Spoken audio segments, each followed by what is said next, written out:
Today I will be making curry rabbit, and this is what we have raised out there on the farm. It's all cleaned up and good. I had it defrosting all morning, so I'm gonna chop this up and get right back.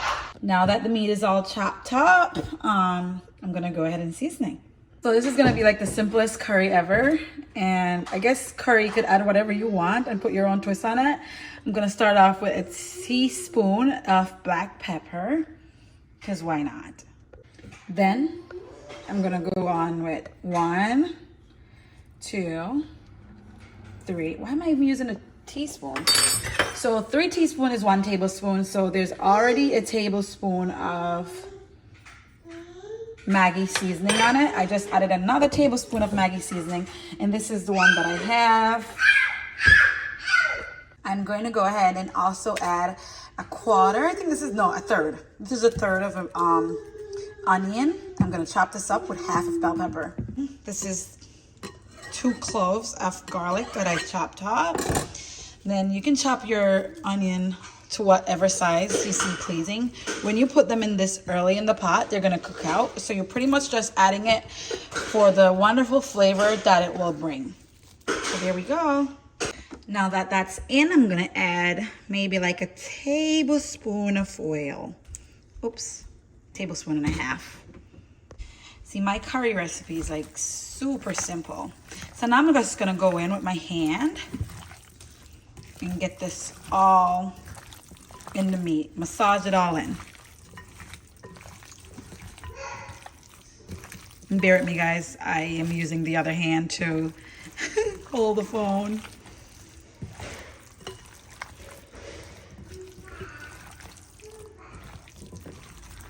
Oops, I lost a piece. Also, you know what would be perfect in here? Fresh thyme or even dried thyme. You could also go in and add your Scotch bonnet pepper or whatever pepper you like at this point. See, now it's all massaged in. I'm gonna let this sit in the fridge for the next maybe 30 minutes until I'm ready to cook it. You could just go right ahead and cook it right now, but it's not dinner time yet, so.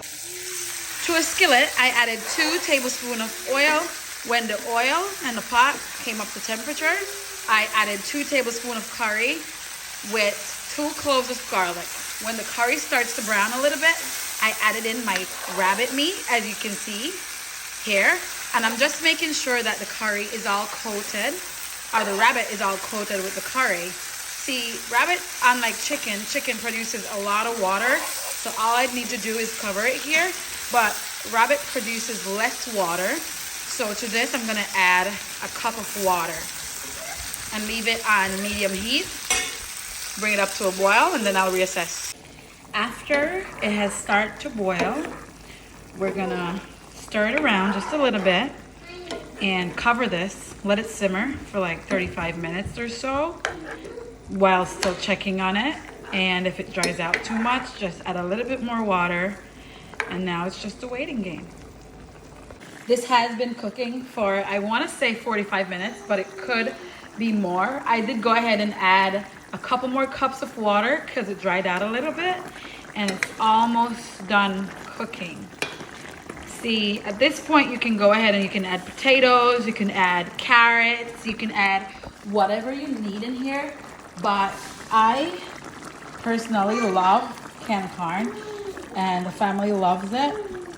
So I'm just adding a can of corn in with the curry. Stir it in. And I normally sometimes add coconut milk, but I don't have any coconut milk right now. I'm gonna let that simmer down for next maybe 10-15 minutes, and then we'll be done. So this is the ending result. This is what it should look like. I'm about to turn the stove off right now, and it's all done. Here we have our curried rabbit, and we have corn in it. So if you want, you could call it corn curried rabbit. It's just curried rabbit with whatever vegetable you may like. I'm gonna serve this up with some ground food. So this is what it looks like. We have our curried rabbit. We have some sweet potatoes right here. We have boiled pumpkin and some boiled dumplings. There we go. Yum!